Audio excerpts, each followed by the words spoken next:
I am Genevieve Carter, 27 years old and CEO of my own tech startup in Seattle. For 4 years, I poured every ounce of my being into developing software designed to revolutionize how businesses operate. My family never took me seriously. To them, I was always the baby who played with computers. When Thanksgiving approached, my mother texted that I was not ready to join the family table with their important guests, so I stayed home alone with my laptop.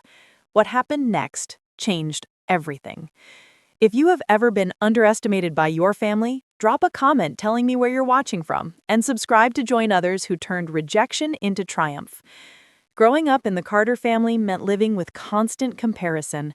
Our Tudor-style mansion in the prestigious Broadmoor neighborhood of Seattle housed my father, Jackson, a banking executive with old money connections, my mother, Eleanor, who built her identity around perfect hostess duties and charity board positions, and my two older siblings, the Golden Children. Allison, 5 years my senior, followed our father into medicine, becoming the neurosurgeon who made my parents beam with pride at every gathering. Thomas, 3 years older than me, took the legal route, joining a prestigious law firm and quickly making partner. Both had framed Ivy League diplomas prominently displayed in my parents' living room alongside professional photos in their uniforms of success. Then there was me, Genevieve, the unexpected third child. My earliest memories involved sitting alone at the massive dining table, watching my family praise my siblings while occasionally glancing my way with expressions that ranged from mild disappointment to complete indifference. My father regularly dismissed my interest in computers. I still remember my 12th birthday when I asked for programming books instead of the designer clothes my mother had chosen. "You want to play with computers?" Jackson scoffed, exchanging knowing glances with my mother. "That is not a real career path, Genevieve. Your brother and sister are building foundations for actual professions."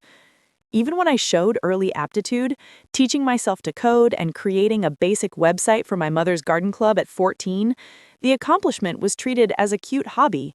Thomas had just won his first mock trial competition at law school, and my primitive HTML creation barely registered. By high school, I had accepted my position as the family disappointment. I excelled in math and computer science, but these achievements were overshadowed by Allison completing her medical residency and Thomas clerking for a federal judge. Family dinners became exercises in invisibility. I would share news about winning the state technology competition for the conversation to immediately pivot to Allison's first solo surgery. Against my parents' wishes, I attended the University of Washington instead of applying to Harvard or Yale. I chose it for their excellent computer science program, but my parents saw it as further proof that I lacked ambition. When I dropped out during junior year to pursue my software idea full-time, the tenuous threads of family approval completely unraveled. "You are throwing your life away," my mother said, her voice tight with controlled anger. "We gave you every advantage, and you choose to waste it playing entrepreneur." My father was more direct. "No daughter of mine drops out of college to tinker with computers in some apartment. You will return to school immediately." But I didn't. Instead, I moved into a tiny apartment with my best friend Diana, who believed in my vision when no one else did. We converted our living room into a makeshift office, sleeping on futons and eating ramen, while I coded for 18 hours a day. Diana took odd jobs to keep us afloat, while I built my company from scratch. The first 2 years were brutal. My parents' prediction of failure seemed increasingly likely as rejection followed rejection. Investors would listen politely to my pitch before declining. My parents would call occasionally, their questions thinly veiling their expectation of surrender. "How much longer will this computer phase last?" my mother would ask. "The Patterson family has a wonderful son who just joined your father's bank. He could help you find a suitable position." Each family gathering became more painful. While my siblings arrived in luxury cars showcasing new achievements, I would show up in the same outfit, trying to explain complex technological concepts to relatives who had already decided I was the family failure.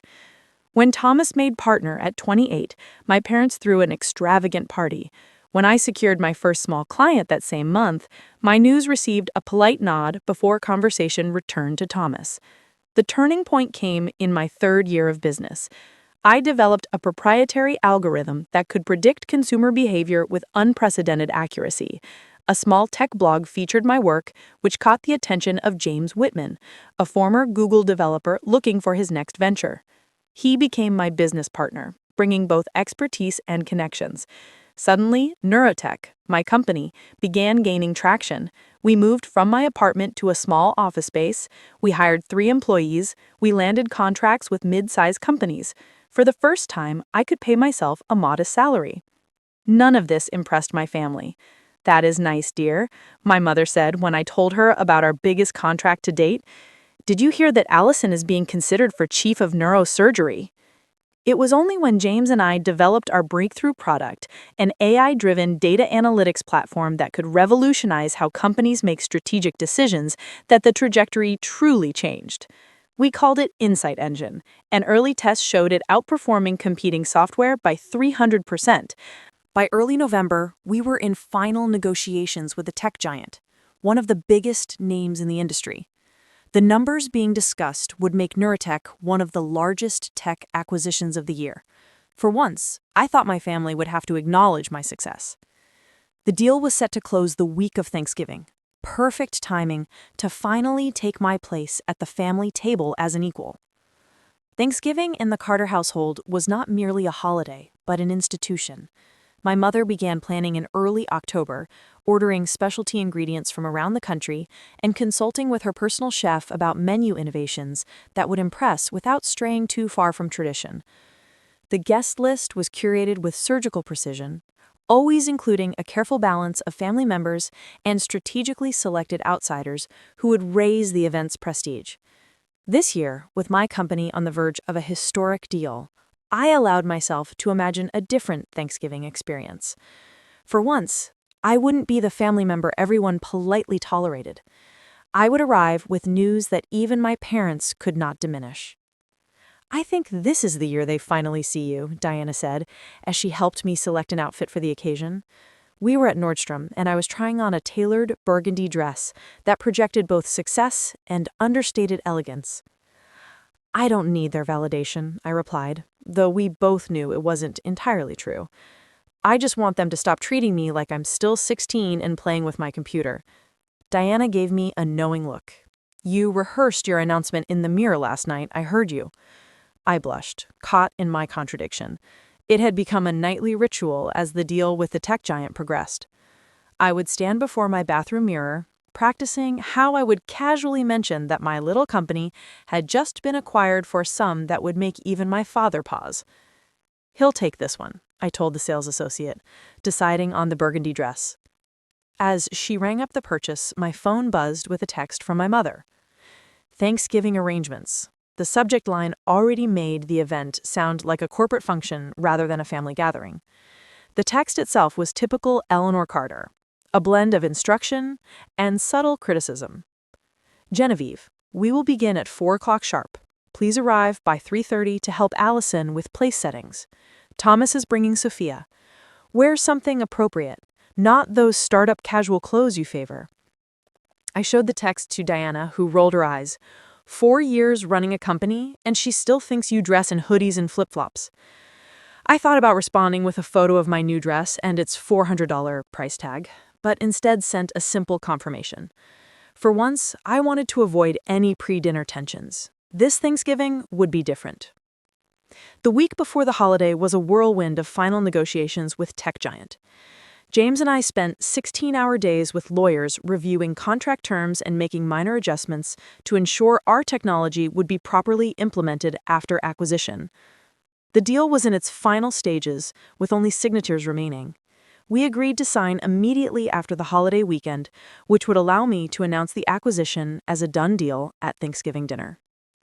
3 days before Thanksgiving, I received the first hint that something was amiss. My mother called while I was in a meeting, leaving a voicemail that sounded unusually hesitant.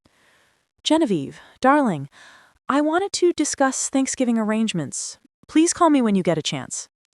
I returned her call that evening. Eleanor Carter answered on the first ring, her voice carrying the artificial warmth she reserved for uncomfortable conversations. "Genevieve, thank you for calling back. I wanted to let you know about a slight change to our guest list this year." "Oh," I said, immediately alert to the caution in her tone. "Yes, well, Your father has invited the Marshalls. Richard Marshall, from Tech Giant? My stomach dropped. Richard Marshall was the executive vice president at Tech Giant, overseeing our acquisition. He was not directly involved in negotiations, but he would certainly know about the deal. And the Petersons will be joining us, Richard and Victoria. He just became CFO at Novatech. Novatech was one of our competitors, a larger company that had tried to acquire us earlier in the year before we declined their undervalued offer. I see, I said slowly. So, business people this year. Well, yes, your father feels it's important to maintain these relationships. You understand? I do, though what I understood was not what she meant. I understood that this Thanksgiving was being turned into a business networking event, and that my big news would now be shared in a room full of industry executives who had direct stakes in my company's future. There was a long pause before my mother continued. Genevieve, your father and I have been thinking, with these particular guests, she trailed off, uncharacteristically uncertain. What is it, Mother? Well, darling, we think perhaps this year might be difficult for you. These are very important connections for your father and Thomas.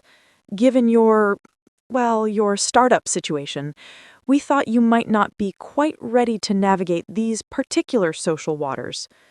My blood ran cold. Not ready. What exactly does that mean? Oh, you know what these business dinners can be like. All that talk of market shares and quarterly earnings. We wouldn't want you to feel out of place. Before I could respond, my phone buzzed with an incoming text from my mother, even as we were speaking.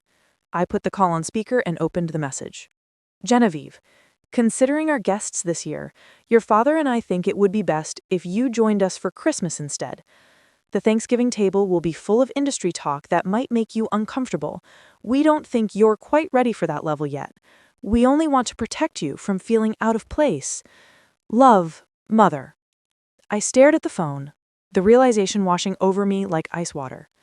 They were uninviting me from Thanksgiving, their own daughter, because they didn't think I was successful enough to sit at a table with their important business guests. Genevieve, are you still there? My mother asked through the phone. I got your text, I said, my voice eerily calm, despite the storm raging inside me. Oh, good. So, you understand? Perfectly, I replied. You don't want your embarrassing dropout daughter ruining your business dinner. Now, Genevieve, she switched to her scolding tone, there's no need to be dramatic. This is simply a practical consideration. I ended the call without responding further. Diana found me an hour later, still sitting on my couch, staring at the text. Those absolute snakes, she hissed after reading it. After everything, they still think you're some kind of amateur playing business. It's worse than that, I said, my voice hollow. They know exactly who will be at that table. People from Tech Giant and Novatech, people who are involved in our deal. Diana connected the dots immediately. They don't want you there because they think you'll embarrass them in front of important business connections. They have no idea that you're about to announce the biggest tech acquisition of the year to the very people they're trying to impress. The irony was almost too perfect. All these years of being the family's disappointment, and just as I was about to prove them wrong in the most dramatic fashion possible, they prevented me from attending. You should go anyway, Diana urged. Just show up and drop your news. Imagine their faces. The thought was tempting, but something in me resisted. I think I need to let this play out differently.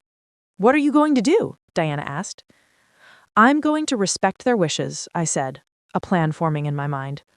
I am not ready for their Thanksgiving table. Fine. You'll just have to show them what you are ready for.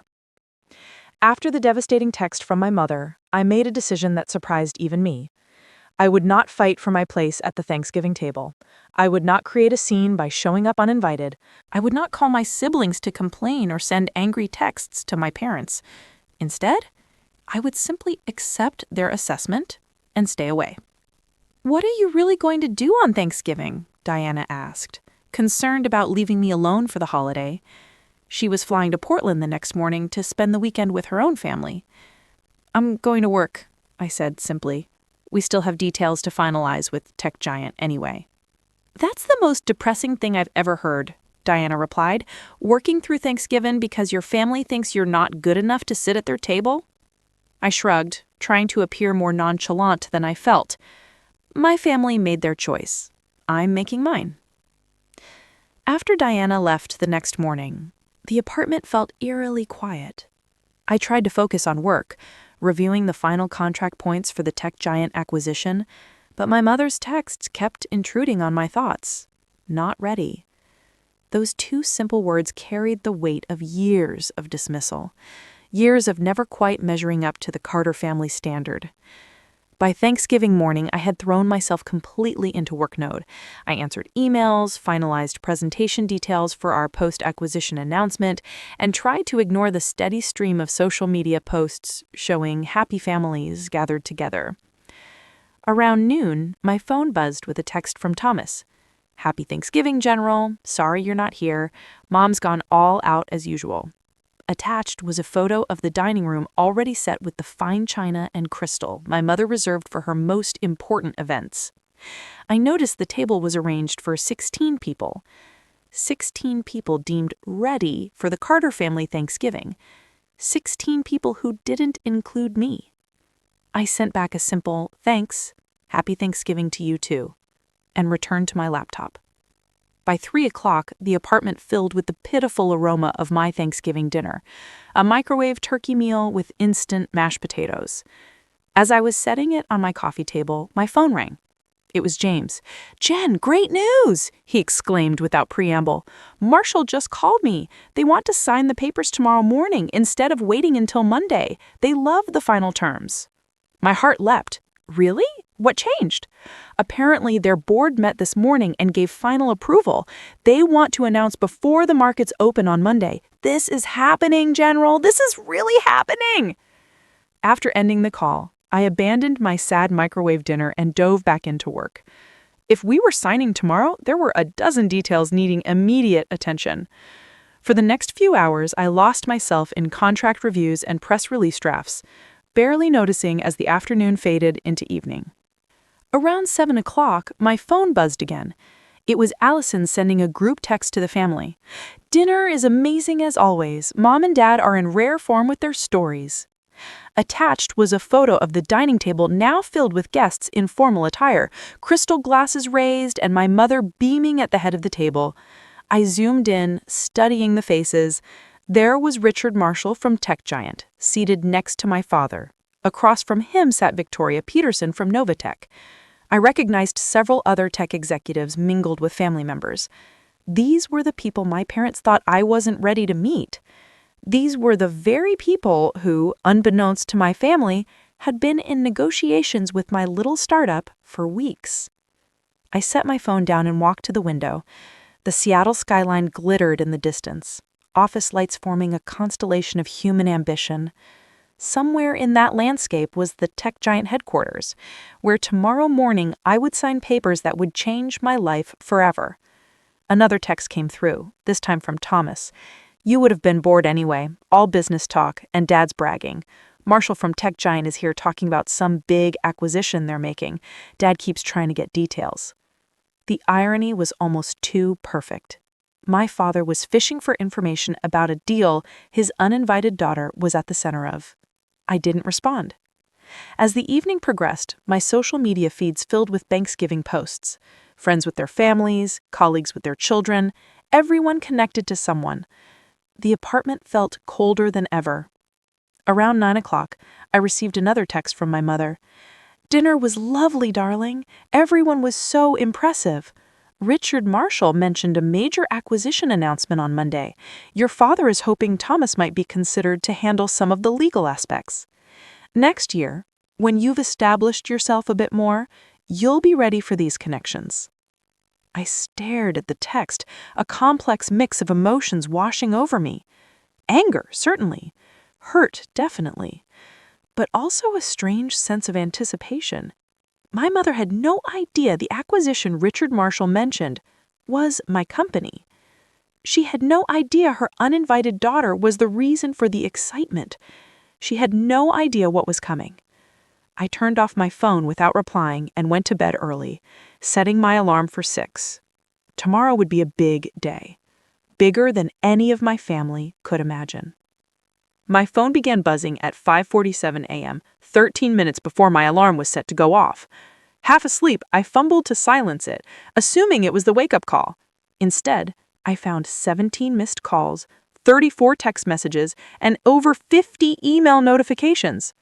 Still groggy, I opened the first text. It was from James. "Jen, wake up! Call me immediately! They broke the story early!" Suddenly fully alert, I sat up and scrolled through the messages. There were texts from college friends I hadn't heard from in years, former colleagues, even a few venture capitalists who had previously declined to invest in NeuroTrack. All contained variations of the same message. "Congratulations on the acquisition." I jumped out of bed and called James. "What happened?" I demanded when he answered. "Tech Giant issued the press release 4 hours ago. It went out on the newswires at 2 a.m. our time. I just woke up to the news myself. They must have decided to announce before the Asian markets opened. Jen, it's everywhere." I rushed to my laptop, still trying to process what James was saying. We were supposed to sign the papers this morning and make a joint announcement next week. Something had changed. As my browser loaded, the reality began to sink in.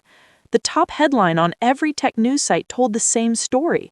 Tech Giant acquires NeuroTrack for a record-breaking $2.7 billion, the largest AI analytics acquisition in tech history.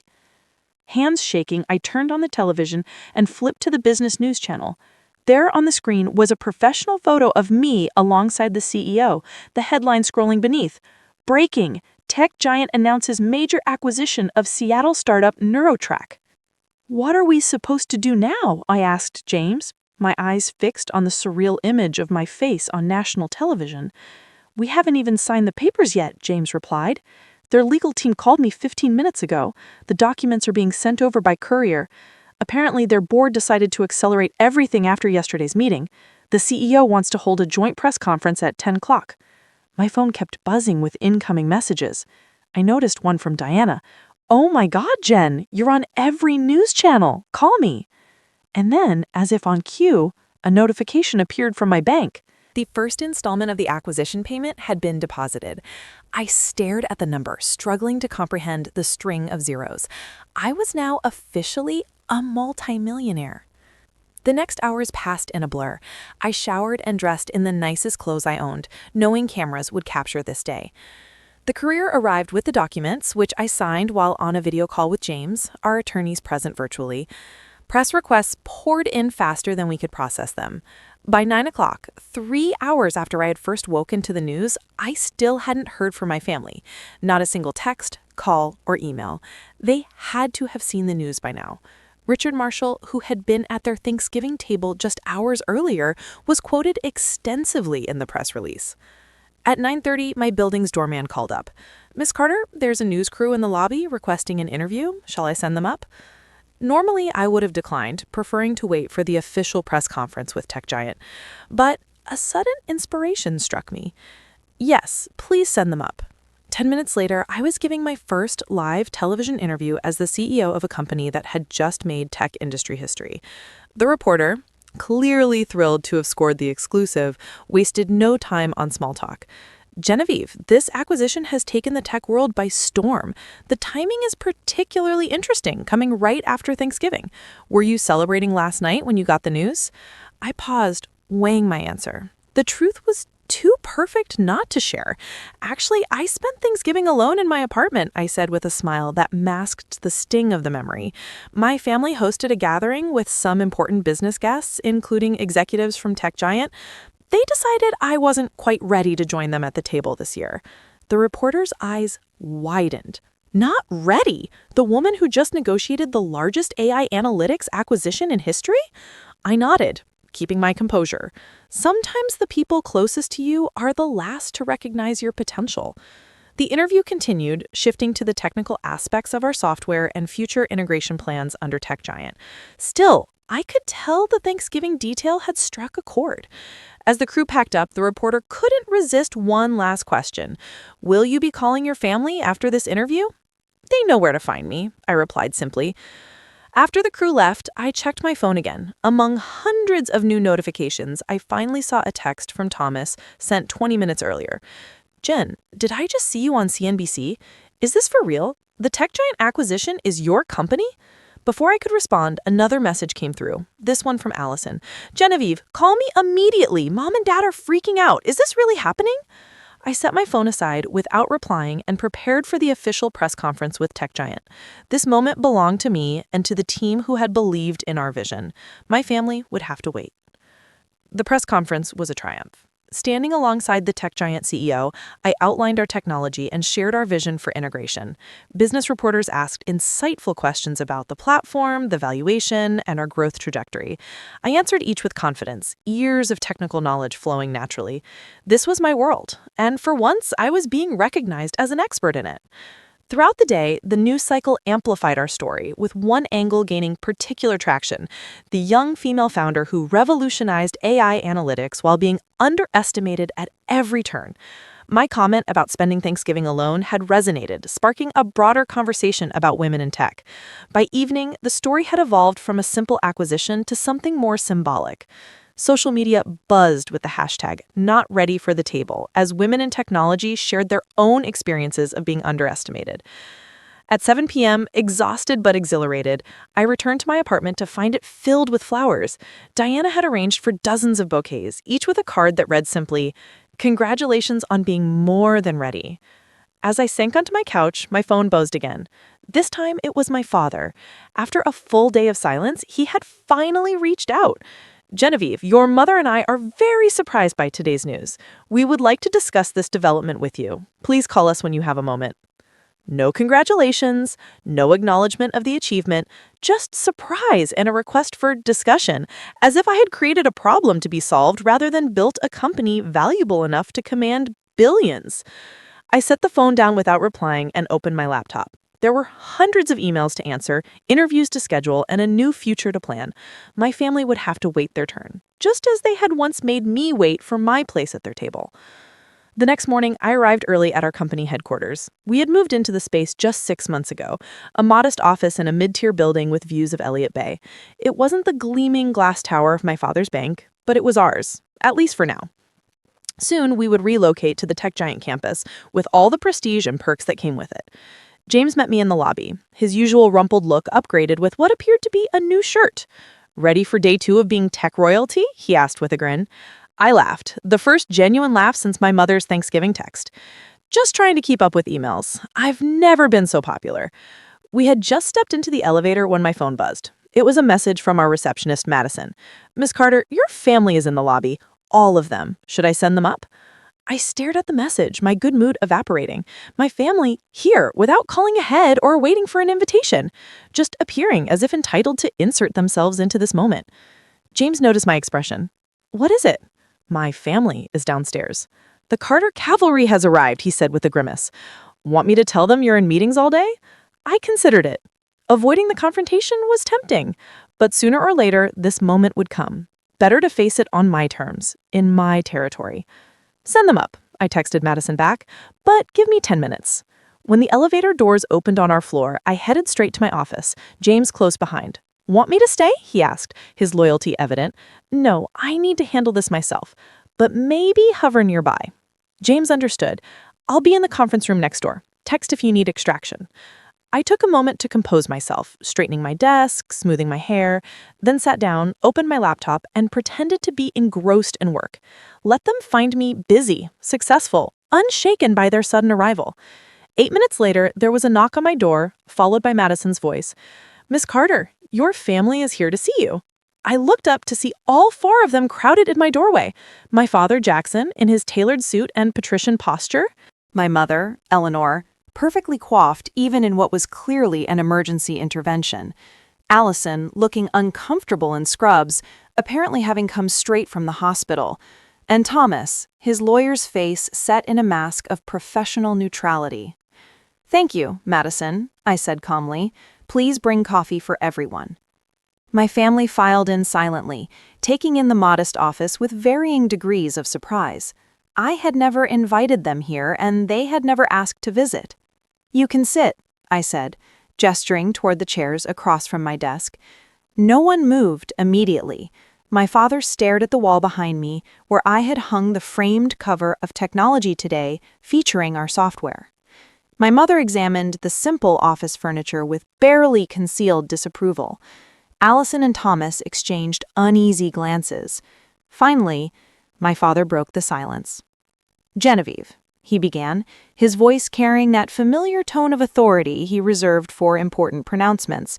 "This is quite a surprise." "Is it?" I asked, keeping my tone neutral. "I've been building this company for 4 years." "Yes. Well," he continued, clearly unsettled by my calm response, "we had no idea it had progressed to this level of significance." My mother stepped forward, her social smile firmly in place. "Darling, what your father means is that we're all so proud of this unexpected achievement. If we'd had any idea that your little startup was being acquired by a tech giant, well, naturally, you'd have been included in Thanksgiving." There it was, the first attempt at rewriting history. "My little startup," I repeated, "the one that just sold for $2.7 billion? The number hung in the air between us. Allison audibly gasped, apparently unaware of the exact figure until this moment. "Yes, well, quite impressive," my father said, visibly struggling to maintain his composure. "The Carter entrepreneurial genes clearly express themselves in you, after all." I stared at him, momentarily speechless at this blatant attempt to claim credit. Before I could respond, Thomas stepped forward. "What father means," he said, his lawyer voice in full effect, "is that we're all very impressed and want to understand more about this deal. Richard Marshall was at Thanksgiving dinner and he never mentioned that Neurotech was your company." My mother nodded eagerly. "Yes, that's right. Richard spoke about a major acquisition, but he never said it was you. If we'd known—" "If you'd known," I interrupted, "then I'd have been ready for your table." An uncomfortable silence fell over the room. Madison arrived with coffee, setting the tray on my desk before quietly withdrawing. No one reached for a cup. "Genevieve," my mother finally said, "there's no need to be difficult. We simply didn't realize the extent of your company's success." "I think what Genevieve is trying to say," Allison interjected, speaking for the first time, "is that she feels hurt by being excluded from Thanksgiving, especially given what was happening with her company." I shot Allison a grateful look. At least one family member was attempting to acknowledge the reality of the situation. "Exactly," I said. "You decided I wasn't ready to sit at a table with Richard Marshall, when in fact I was the reason he was there in the first place." My father frowned, clearly uncomfortable with this direct confrontation. "The past is the past, Genevieve. What matters now is how we move forward as a family. Your success reflects well on all of us, and we should discuss how to manage this new development." "Manage it?" I asked, unable to keep the edge from my voice. "Your father simply means," my mother interjected smoothly, "that this changes things for all of us. The family profile is enhanced by your achievement." I stood up slowly, placing my palms flat on the desk. For 27 years, I've been the family disappointment, the computer geek who dropped out of college to play entrepreneur. I've been excluded, dismissed, and most recently uninvited from the family Thanksgiving because I wasn't ready for your important guests.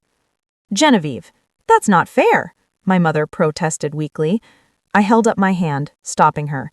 "Just yesterday, I became one of the most successful tech entrepreneurs under 30 in the country. I didn't achieve that because of the Carter name or connections. I did it because being told repeatedly by my own family that I would fail." My father shifted uncomfortably. "No one is denying your accomplishment, Genevieve. We're simply here to reconcile as a family now that circumstances have changed." "Circumstances," I repeated. "You mean now that I'm rich and successful by even your standards?" An uncomfortable silence fell over the office. Through the glass wall, I could see James hovering nearby, keeping a watchful eye on the situation. Thomas cleared his throat. "Jen, we all know we haven't been as supportive as we could have been, but we're here now. We're trying."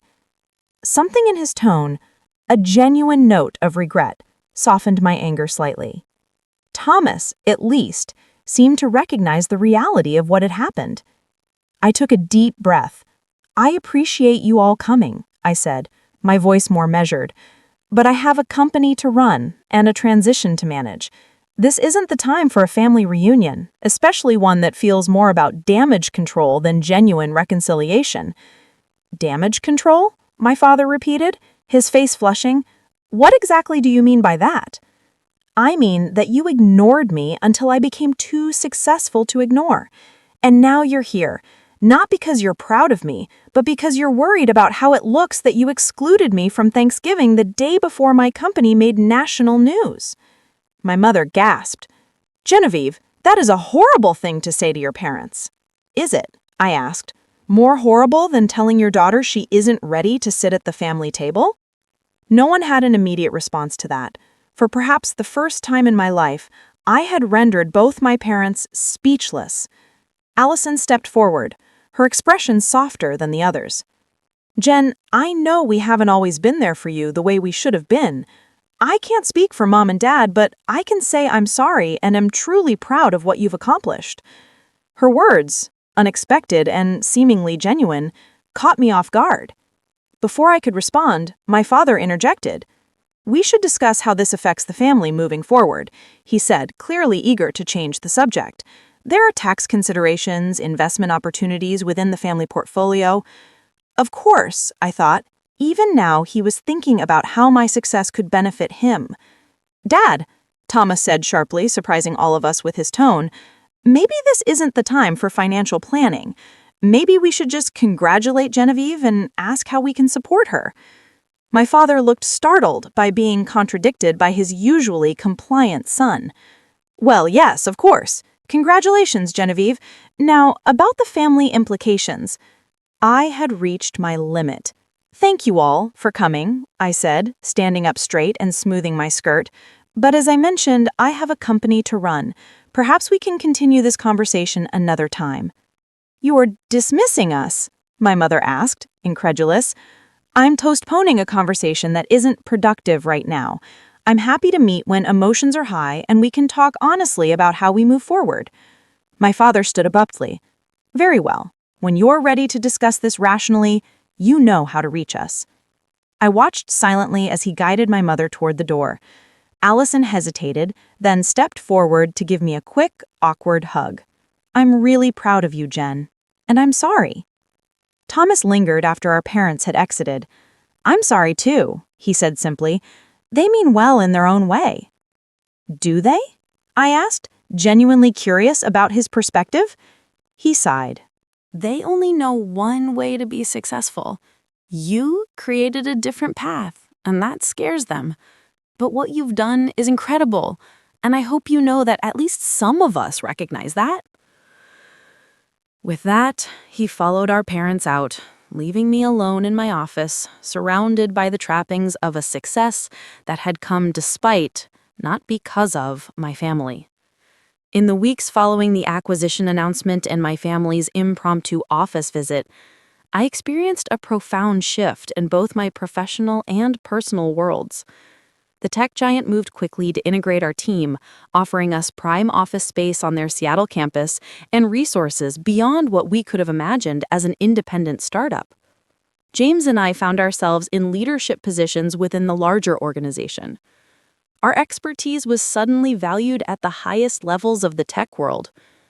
More jarring than the professional changes, however, was the transformation in how people related to me personally. Former classmates who had ignored my messages for years suddenly appeared in my inbox, eager to reconnect. Distant relatives reached out with warm congratulations and business propositions. Invitations to exclusive events filled my calendar. My name now appeared on lists previously reserved for established tech luminaries. And then there was my family.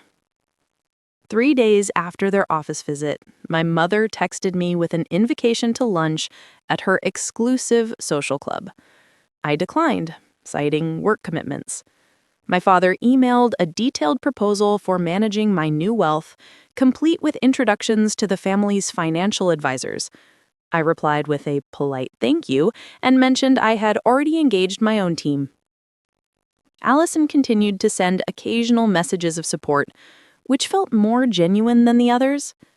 Thomas invited me to coffee, an offer I eventually accepted after postponing twice. We met at a quiet cafe near the tech giant's campus, away from the society spots my family typically frequented. "You look different," Thomas observed as he stirred his cappuccino. "New haircut," I replied, touching my recently styled bob. He shook his head. "It's not that. You carry yourself differently. More confident?" $2.7 billion will do that for a girl, I said dryly. Thomas laughed, a genuine sound that reminded me of the rarer, lighter moments from our childhood. "You always had that sharp wit. I just never appreciated it enough." We sat in companionable silence for a moment before he broached the real subject of our meeting. "Mom and Dad want to host a family dinner next week to celebrate your success." I raised an eyebrow. "Just family?" "Well, and the Hansons and possibly the Richardsons." I recognized the names of two prominent Seattle families, both with significant business interests. "So not really a family dinner at all." Thomas had the grace to look embarrassed. "You know how they are. Everything is a networking opportunity." "Including their suddenly successful daughter?" He didn't deny it. "Will you come?" I considered the invitation, weighing my desire to maintain boundaries against the reality that I couldn't avoid my family forever. Do they understand why what they did was hurtful? Thomas sighed. "They're trying in their own way. Dad has mentioned your acquisition at least a dozen times at his club. Mom is telling everyone how she always knew you had special potential. But they still don't get it," I said. "Not really a question." "Probably not entirely," he admitted. "But does that mean you can't have any relationship with them?" His question hung in the air between us, challenging me to consider what kind of future I wanted with my family. Did I want to maintain the rift, holding on to the justified anger of years of dismissal? Or was there a way forward that acknowledged the past while creating something new? Before I could answer, my phone buzzed with a notification. It was Diana reminding me about our company's holiday party planning meeting. The event would be our first major social function since the acquisition, and the guest list was proving contentious. "I'll think about the dinner," I promised Thomas as we parted ways, but no promises. Later that day, during the planning meeting, James raised a question that brought my family's situation into sharper focus. "Should we invite immediate family members?" he asked, reviewing the draft guest list. "Several team members have parents or siblings who want to attend." The question sparked an immediate debate among our team, with opinions divided on whether family members would enhance or complicate the professional celebration. As the discussion continued, I found my thoughts drifting to my own family. Would inviting them be a gesture of reconciliation or an invitation to further tension? "What's your take, Jen?" James finally asked, bringing me back to the present.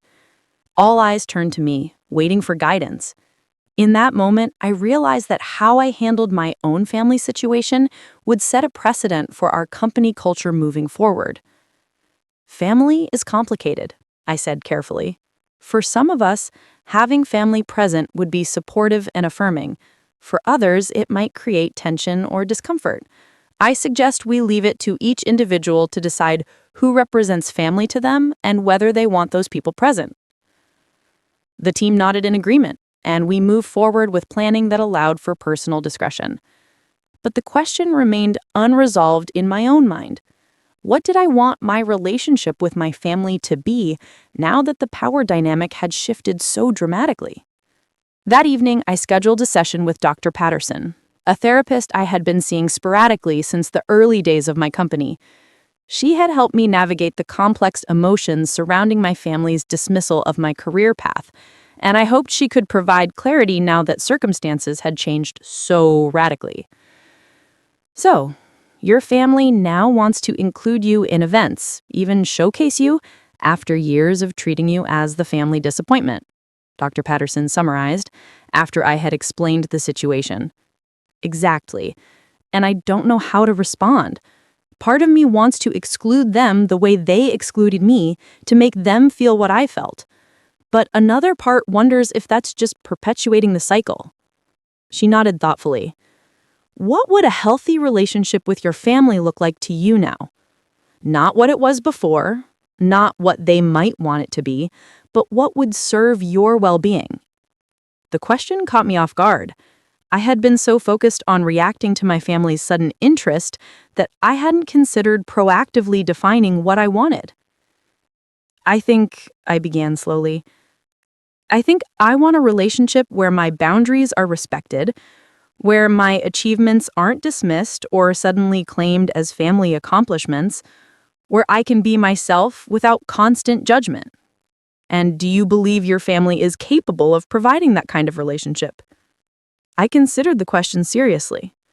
Not without clear boundaries, I admitted. They don't know how to relate to me as an equal. They only know how to look down on me or now how to use my success for their benefit. So perhaps the question isn't whether to allow them back into your life, Dr. Patterson suggested, but on what terms. Her words resonated deeply.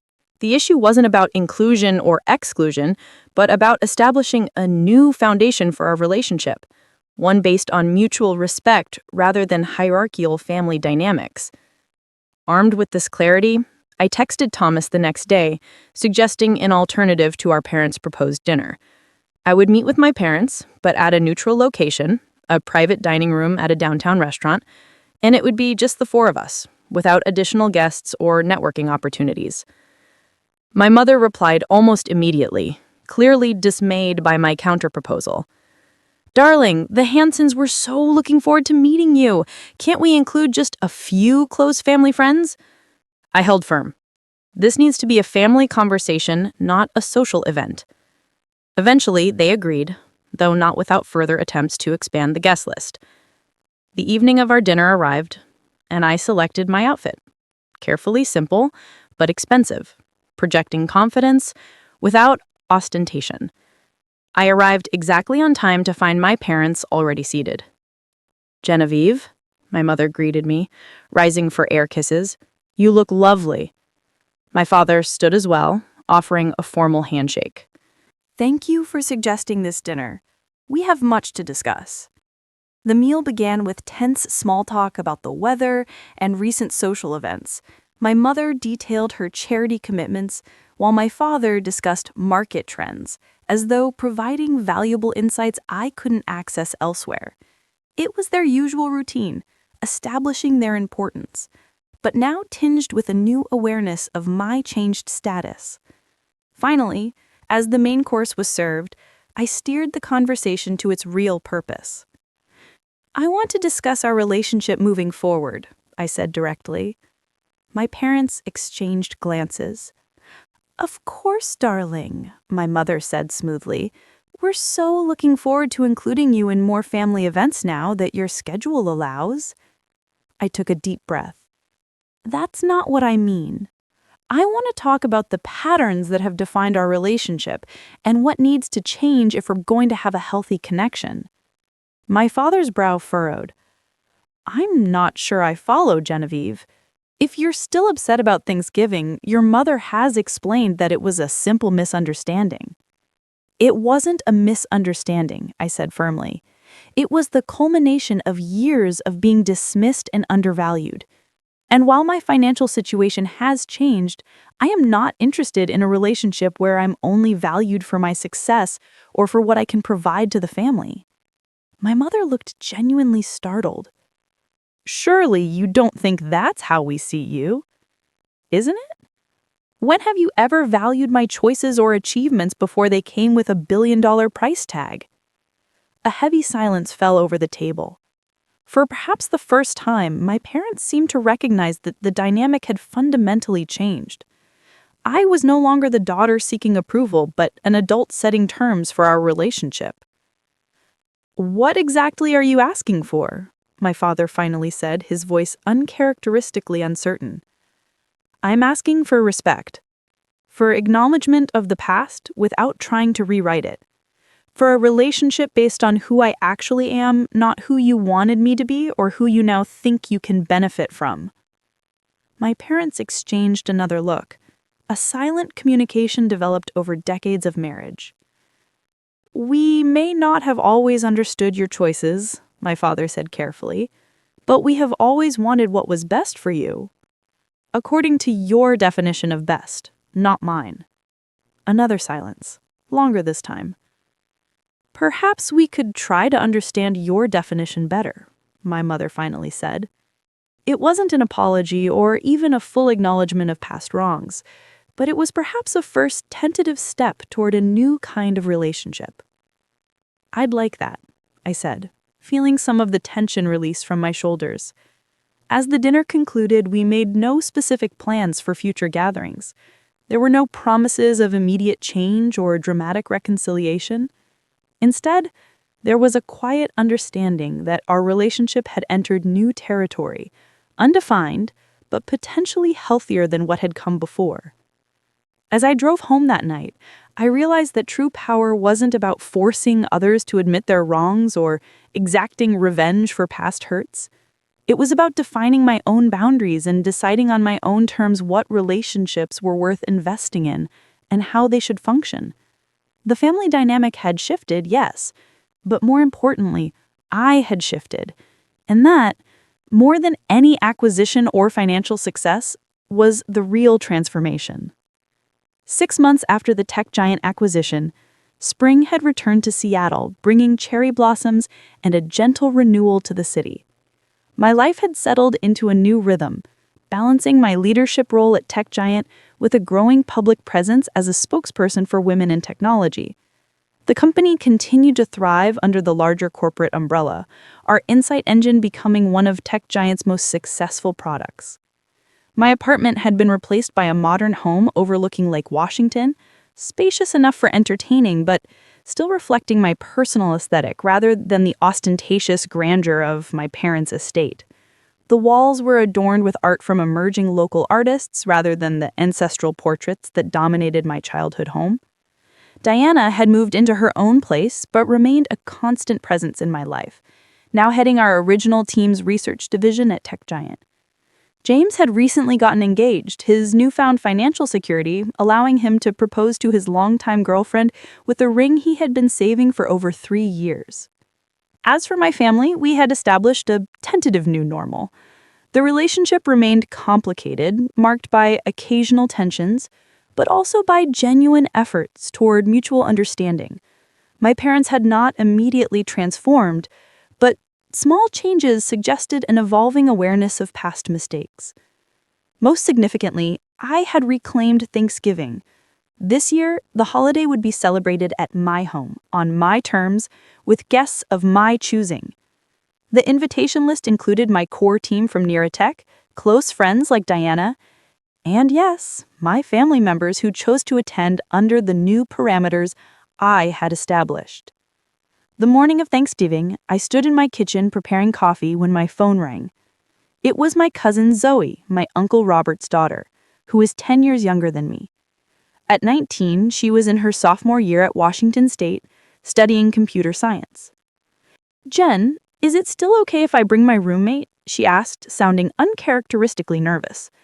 Her parents would love a home-cooked meal, but they live in Portland, and she can't afford the train ticket home for such a short break. "Of course," I assured her. "The more the merrier." "Thanks," Zoe said, then hesitated.